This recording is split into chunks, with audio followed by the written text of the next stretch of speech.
March 1945, General Dwight D. Eisenhower, Supreme Commander of the Allied Expeditionary Force in Europe, has a problem. His army is rolling through Germany. Victory seems near, but something isn't right. Soldiers are writing letters home. Congressmen are asking questions. Newspapers are starting to print uncomfortable stories. So Eisenhower does something unusual. He orders 2 generals to conduct an informal investigation. No official army commission. No bureaucracy. Just go and talk to the troops. The generals, Isaac White and Maurice Rose, 2 of America's most capable tank generals. Their mission: find out what the troops really think about their equipment, especially tanks. What they bring back is a document that the U.S. Army Ordnance Corps classifies for 40 years. The White Report, over 100 pages, interviews with hundreds of soldiers, tank crews, infantrymen, officers, mechanics. A document that reveals a horrifying truth. American Sherman tank crews wanted nothing to do with German Tiger tanks. They fear the Tigers. They knew their 75 guns were useless. They knew their armor was like paper. They knew that a hit from a Tiger's 80mm gun meant death. And the Pentagon knew it since 1943 and did nothing. Today, I'll show you the documented timeline. From Tunisia in 1943 to the White Report in 1945. From Pentagon cover-up to modern lessons from Ukraine 2024. And why this story was hidden for 40 years. The story doesn't begin in Europe. It begins in North Africa. Tunisia, February 1943, Kasserine Pass. U.S. Army, 1st Armored Division meets German tanks. The first major tank battle for Americans in World War II, Sherman M4 versus Tiger I. American crews fire 75mm shells at the Tiger's frontal armor, 100mm thick, face-hardened Krupp steel. The shells bounce off. The Tiger's 88mm gun answers. Sherman armor, 76mm front, rolled homogeneous armor. The Tiger penetrates the Sherman from 2,000 meters distance. Every hit is fatal. Result of the battle: American disaster, 2,000 casualties, 183 tanks lost, 194 armored half-tracks destroyed, a complete retreat. General Lloyd Fredendall, commander of 2 Corps, is relieved of command. George S. Patton takes over, and the U.S. Army Ordnance Corps receives an urgent report. The Sherman is inferior to the Tiger, dramatically inferior. So what does the Ordnance Corps do? Nothing. They say, the Sherman is good enough. We're producing 2,000 per month. Germany can't match our production. Technically correct, strategically correct, but for tank crews, a death sentence. Let me show you the technical reality. Aberdeen Proving Ground, Maryland, 1943. The U.S. Army tests Sherman guns against armor plates. The Sherman M4 with the 75mm M3 gun. Standard equipment for 90% of all Shermans until 1944. Maximum penetration against a vertical armor plate at 100 yards. 127mm. That sounds good, but the Tiger's frontal armor is 100mm at a 60-degree angle. Effective thickness, 200mm. The Sherman's 75mm cannot penetrate the Tiger frontally at any practical combat distance. But the Tiger's 88mm KWK-36 gun, maximum penetration at 100 yards, 165 meters against a vertical plate at 2,000 meters distance, still 110mm. Sherman frontal armor, 76 meters at a 56-degree angle. Effective thickness, 140 millimeters against kinetic penetrators. The Tiger penetrates the Sherman frontally from 2,000 meters. The Sherman must get within 500 meters to hit the Tiger on the side. The front is impossible. This isn't a fair battle. It's a slaughter. So what does the Ordnance Corps do? In 1944, they introduced the Sherman M4A3 with the 76mm M1 gun. Better penetration. Aberdeen tests the 76mm M1, maximum penetration at 100 yards. 208mm. Problem solved? No. Because in 1944, there's not just the Tiger I, now there's the Panther. Panther frontal armor, 80 millimeters at a 55-degree angle, but face-hardened. Effective thickness against the 76 millimeters, 240 millimeters equivalent. The Sherman 76 millimeters cannot penetrate the Panther frontally. Not at 500 meters, not at 100 meters, not at point-blank range. The US Army tests it in Aberdeen.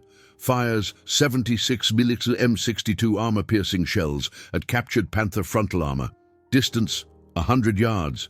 Point-blank, zero penetration. The shells bounce off or shatter, and the Pentagon classifies these tests until the 1970s. Why? Because to admit that the Sherman 76 mm is useless against the Panther would mean we are sending soldiers to their deaths with inadequate equipment. Normandy, June 1944, Operation Overlord, D-Day. American and British Sherman tanks roll through the bocage, narrow country lanes, high hedgerows, perfect terrain for ambushes, and German tanks wait, Tigers, Panthers, Panzer IVs.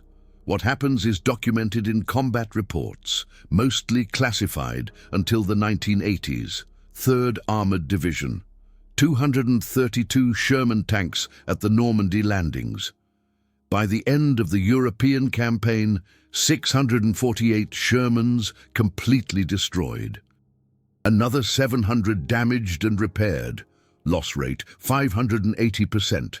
Belton Cooper, a maintenance officer with the 3rd Armored, later wrote a book, Death Traps: The Survival of an American Armored Division in World War II. His book is controversial. Historians argue about his numbers, but his core experience is documented. Sherman crews feared encountering German heavy tanks.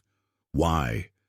Because the chance of survival against a Tiger or Panther was minimal. Trevor Dupuy, a military historian, analyzed tank losses in the US First Army in detail during the final 12 months of the war. His conclusion: average crew loss per tank loss was 0.98 men. That means almost every destroyed Sherman resulted in a dead crew member. The Sherman actually had a good crew survival rate compared to other tanks, second highest in the war after the British Churchill. But against Tigers, against Panthers, the numbers were worse. Because the Tiger's 80mm shell, upon hitting a Sherman, caused catastrophic destruction. Ammunition exploded, fuel ignited, the turret flew off. Sherman crews called their tank the Ronson, like the lighter. Lights first time, every time. British crews called it the Tommy Cooker because it cooked British soldiers, Tommies. This isn't propaganda. This is documented experience. So was the Sherman really that bad? Technically speaking, the Sherman was an excellent tank for most situations. Reliable, easy to maintain, easy to produce, good crew ergonomics. Against the German Panzer IV, the Sherman was equal or superior. Against light tanks, armored vehicles, infantry support, the Sherman was excellent. But against Tigers, against Panthers, against late-war German heavy tanks, the Sherman was hopelessly outmatched, and the Pentagon knew it. Colonel George Jarrett, US Army Ordnance Corps, Aberdeen Proving Ground. He tested German tank armor after the war ended. Jarrett was famous for refusing to lie. He publicly criticized the Army's refusal to realistically acknowledge tank facts. He wrote in early 1945, "We are little better off than at El Alamein." El Alamein was October 1942. 2.5 years earlier, Jarrett said American tanks in 1945 were barely better than in 1942.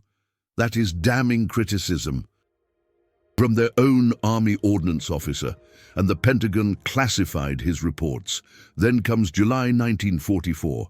General Omar Bradley, commander of the US 12th Army Group, speaks with Eisenhower. Bradley is frustrated. His tank divisions are fighting in Normandy. They're losing tanks faster than they can be replaced.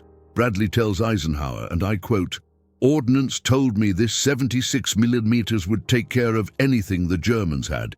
Now I find you can't knock out a damn thing with it." That's July 1944. D-Day was June 6th. Just a month later, the highest-ranking American field commander knows the 76 millimeter Sherman is inadequate. Eisenhower is shocked. He didn't know. The Ordnance Department had assured him the Sherman is sufficient. So Eisenhower orders, develop a better tank, immediately. The M26 Pershing, 90 millimeter gun, heavier armor. But production is slow. Only in February 1945 do the first 20 Pershings reach Europe.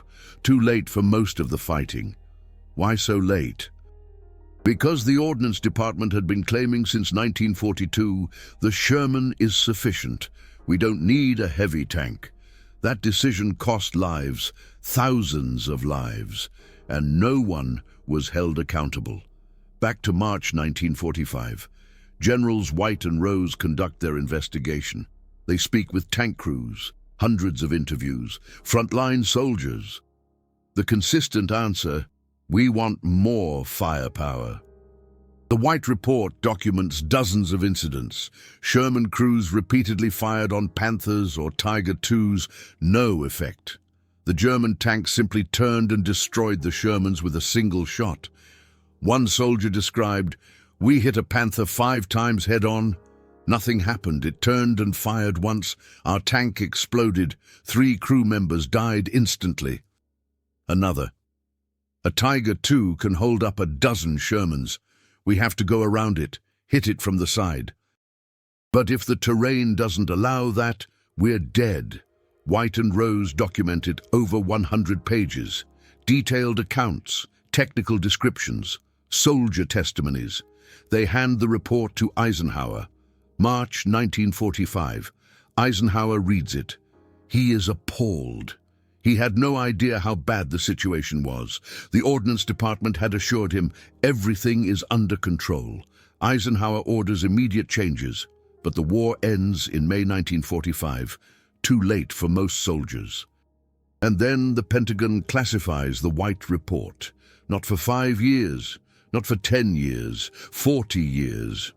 Only in 1985, after Freedom of Information Act requests, are parts released. Why classified for 40 years?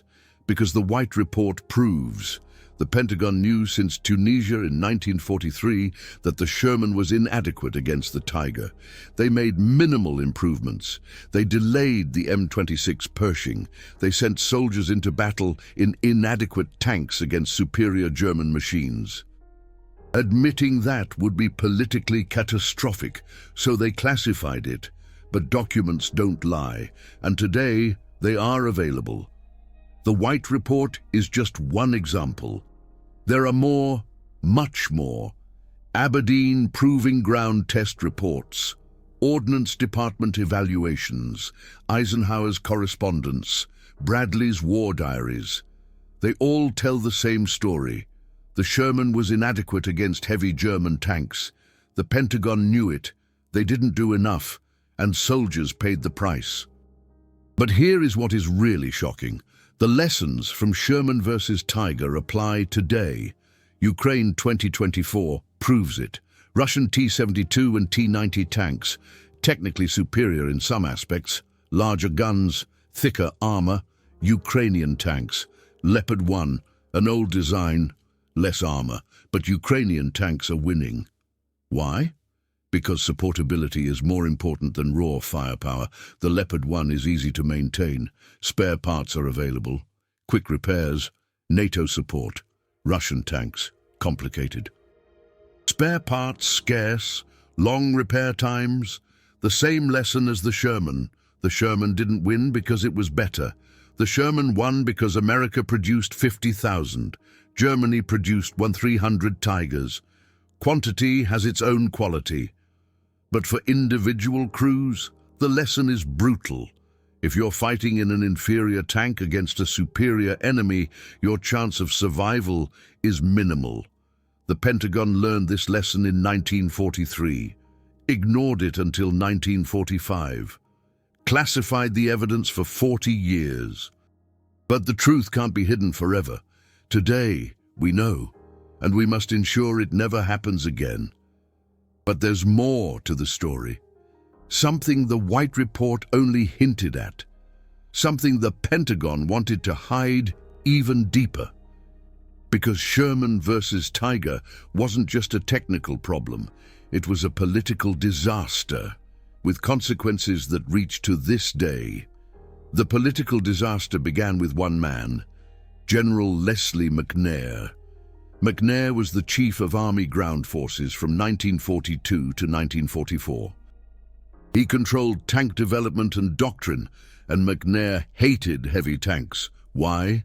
Because McNair believed in the tank destroyer doctrine. His theory, tanks should not fight other tanks. Tanks should provide infantry support, create breakthroughs, exploit mobility. For anti-tank combat, specialized tank destroyers, the M10 Wolverine, the M18 Hellcat, the M36 Jackson. Tank destroyers had better guns than the Sherman, 76 mm, later 90 mm, but lighter armor. Because they relied on mobility and ambushes. McNair's logic: we don't need heavy tanks like the Tiger. We need fast, mobile tanks and specialized tank destroyers. Technically, it sounds sensible, but in practice, a catastrophe. Because German tanks fought like tanks. They defended positions, they attacked, they fought other tanks. American Shermans had to fight German tanks, but they weren't designed for it. And the tank destroyers, they were too lightly armored. One hit from an 80 meters destroyed them just as easily as a Sherman, so American troops had the worst of both worlds: tanks that couldn't effectively fight other tanks, and tank destroyers that were too vulnerable. But McNair refused to admit his doctrine was flawed. In 1943, after the Tunisia disaster, the Armored Force Board recommended develop a heavy tank with a 90mm gun immediately. McNair refused. In 1944, following reports of Sherman losses in Normandy, the Armored Force Board renewed its recommendation urgently. McNair refused again. Why? Because admitting that heavy tanks were needed would mean his tank destroyer doctrine was wrong. His entire career was based on this doctrine. Pride, arrogance, bureaucratic inertia. It cost American lives. In July 1944, McNair was killed. Operation Cobra. Friendly fire from American bombers. Tragic irony. After his death, nothing changed. The U.S. Army Ordnance Corps continued its policies. The M26 Pershing was designed in 1943, the prototype was ready in 1944, but the Ordnance Corps delayed production. Their reasoning: we have enough Shermans, new tanks would complicate logistics. Let's focus on quantity, not quality. In September 1944, the U.S. Army Ordnance Corps finally recognized the critical need for an American tank that could fight the Panther and Tiger. But it wasn't until February 1945 that the first 20 M26 Pershings reached Europe. Too late. The war ended in May 1945. Had the M26 gone into production in 1944, thousands of American tank crews would have survived. But bureaucracy and pride prevented it. Compare this to Germany. The Germans knew that the Tiger was heavy, expensive, and logistically problematic. Only 1,147 Tiger I tanks were produced. But they produced it anyway. Why? Because the Tiger had a psychological effect. The Allies feared it. One Tiger could hold up a dozen Shermans, not through destruction, but through intimidation. The Germans realized quality has a psychological value that compensates for quantity disadvantages. America made the opposite calculation. Quantity compensates for lack of quality. Both approaches had pros and cons, but America had a critical advantage: industrial capacity. The USA produced 88,410 tanks in World War II, Germany produced 20-7300, a ratio of 3.2 to 1. America drowned Germany in steel. The Sherman didn't win because it was better. The Sherman won because there were 50,000 of them. But individually, Sherman versus Tiger, the Sherman lost, and the Pentagon didn't want the public to know that. After the war ended in 1945, the Pentagon began a systematic classification. The White Report, classified. Tiger test reports, classified. Aberdeen evaluations, classified. Ordnance Corps internal memos, classified. Why? Because Korea started in 1950, then Vietnam, the Cold War. The Pentagon wants to control the narrative. American technology is superior. We won World War II through superior weapons. The truth is more complex. America won through superior production, logistics, and manpower, not always superior technology. But propaganda is easier than truth. So they hid documents for decades. The White Report remained classified until 1985. 40 years. Only when historians filed Freedom of Information Act requests were parts released. And even then, many pages are blacked out. Classified. To this day, some details are still secret. What do they want to hide? What is so embarrassing that it's still classified 80 years later? Possibly. How many soldiers died because of the delayed M26 Pershing? Internal Ordnance Corps memos proving they knew the Sherman was inadequate. Political decisions that prioritized pride over lives. We may never fully know, but what we do know is enough. Sherman crews feared the Tiger. The Pentagon knew it. They did too little, too late. Now let me show you how these lessons apply today. Ukraine, 2022 to the present. The Russian invasion. Ukrainian forces received tanks from NATO, the Leopard 1, an old design from the 1960s. 105-meter gun, 70-meter armor. Russian forces have the T-72B3, the T-80BVM, the T-90M, modern upgrades, 125-meter guns, explosive reactive armor. On paper, Russian tanks are superior. In practice, Ukrainian tanks are winning, consistently. Why? Lesson 1, maintenance and supportability. The Leopard 1 is mechanically simple. NATO spare parts are readily available. Quick repairs. Crew training is fast. The Russian T-90M, complicated. The autoloader is prone to failure. Spare parts are scarce due to sanctions. Repairs take weeks. The result, Ukrainian tanks remain operational. Russian tanks sit idle. Sherman versus Tiger had the same dynamic. The Sherman was easy to maintain. The Tiger constantly broke down. Technically superior, logistically a nightmare. Ukraine proves reliability is more important than firepower. Lesson 2, crew training and tactics. Ukrainian crews are trained by NATO, modern combined arms tactics. Coordination with infantry, artillery and drones, Russian crews, minimal training, outdated Soviet doctrine, poor coordination. The result? Ukrainian tanks fight smart, Russian tanks fight dumb. Sherman versus Tiger had a similar dynamic. American crews were better trained in combined arms. German crews were often superior in individual tank duels, but worse in coordinated operations. Training overcomes technical disadvantages. But let me go deeper.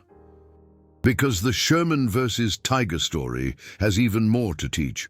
There wasn't one Sherman, there were dozens of variants, and their evolution shows how the Pentagon reacted to the problem. The Sherman M4 with the 75mm M3 gun, the original, 1942, 1944, 90% of production until mid-1944. Penetration at 500 meters, 76 millimeters against a vertical plate. Useless against the Tiger's front, 100 millimeter at 60 degrees, driller 200 millimeter effective. The Sherman M4A1 with the 76mm M1 gun. Introduced in the summer of 1944, Better penetration. Penetration at 500 meters, 109 millimeters against a vertical plate. Still useless against the Panther's front. 80 millimeters at 55 degrees, 240 millimeters effective because of face hardening. The Sherman M4A3E8, the Easy 8, improved suspension. 76 millimeter gun, introduced in late 1944. Better than earlier Shermans, but still can't penetrate the Panther frontally. The Sherman Firefly, a British variant with a 17-pounder gun, 76.2 mm. The best Sherman variant, penetration at 500 meters, 140 meters against a vertical plate, can penetrate the Panther at the right angles, but difficult, and the Tiger's front is still problematic. So even the best Sherman variant struggled against German heavy tanks. Compare this to the M26 Pershing, 90mm M3 gun, penetration at 500 meters, 178 mm against a vertical plate.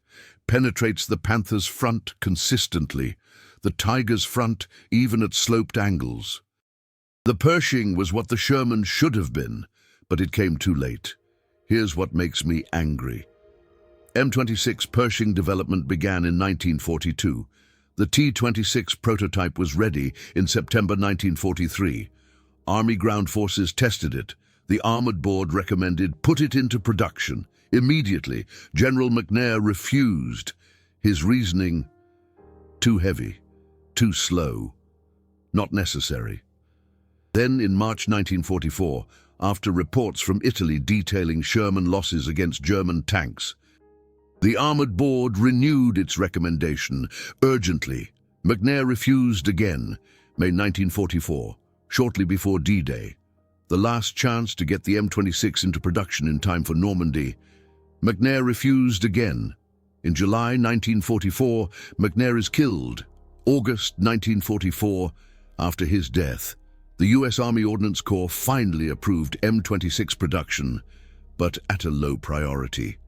Production begins in November 1944. The first Pershings are finished in January 1945. Transportation to Europe, February 1945. First combat engagements, March 1945. The war ends, May 1945. If the M26 had gone into production in September 1943, thousands could have been available for D-Day in June 1944. Normandy would have been different. The Battle of the Bulge in December 1944 would have been different. How many American tank crews died because McNair was too proud to admit that heavy tanks were necessary? We'll never know the exact number. But the White Report gives us a hint. The 3rd Armored Division, 648 Shermans completely destroyed, an average of 0.98 crew members killed per tank loss. 635 dead tank crewmen. In one division, the U.S. Army had 16 armored divisions in Europe. Not all suffered losses as high as the 3rd Armored, but many did. If even a conservative estimate says 10% of these losses could have been avoided with the M26 Pershing, that's hundreds of lives, possibly thousands. Because of bureaucracy, pride, and doctrinaire inflexibility. This isn't the fog of war, this is incompetence. And the Pentagon didn't want the public to know. So they classified the White Report, classified internal ordnance memos, classified Armored Board recommendations for 40 years. But let me show you something else, something the Pentagon really doesn't want you to see. The tank destroyer doctrine wasn't just flawed, it was catastrophic. The M10 Wolverine, 76mm gun, open turret, thin armor. The idea was move fast, set up an ambush, shoot and scoot against German Panzer IVs. It worked well against Tigers, against Panthers. The M10's 76mm couldn't penetrate a Panther frontally, the same as the Sherman's 76mm and the M10's armor, 38mm in the front. A Tiger's 88mm could penetrate it from 3,000 meters. The M10 was more vulnerable than the Sherman. With no better firepower against heavy targets, the M18 Hellcat, Faster, 76mm gun, even thinner armor. Same problems. The M36 Jackson, a 90mm gun, finally adequate, but not introduced until late 1944. The tank destroyer doctrine sacrificed protection for mobility, but against a Tiger, mobility doesn't matter when one hit means instant death. Sherman crews hated the tank destroyer doctrine. The White Report documents it.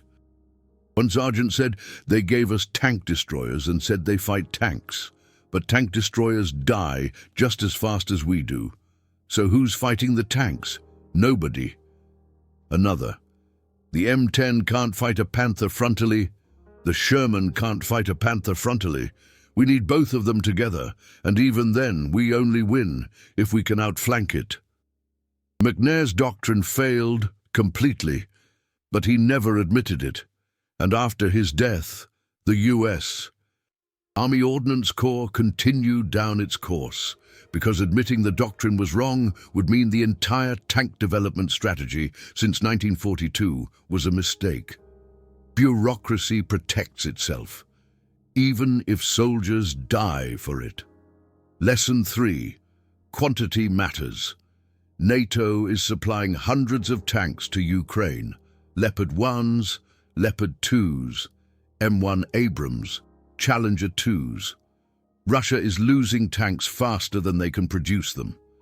They're pulling T-54s from the 1950s out of storage. Quantity has its own quality. The Sherman proved it in 1944, 1945. Ukraine is proving it in 2024. But here's the critical difference. In 2024, Ukraine has both quantity and quality. NATO tanks are more reliable and numerous enough. In 1944, America had quantity without adequate quality. The Sherman was numerous but inadequate against the Tiger. That's the lesson the Pentagon refused to learn from 1943 to 1945. You need both. If America had mass-produced the M26 Pershing in 1944, the war would have been won faster, with fewer losses. But bureaucracy, pride, and flawed doctrine prevented it. Today, we can help Ukraine avoid repeating the mistakes of 1944.